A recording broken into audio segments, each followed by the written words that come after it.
大家好，我是小妍，欢迎收看我的爱心食谱。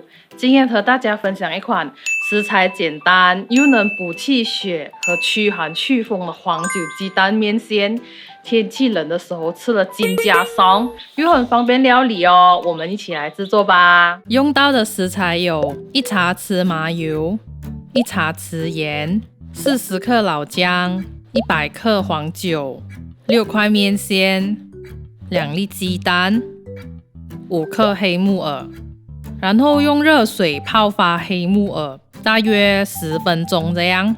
接着把姜切成丝，放入干锅里，开火炒干多余的水分后，才倒入大约2汤匙的食用油来爆香姜丝，然后把姜丝推到锅边去，打入2粒鸡蛋，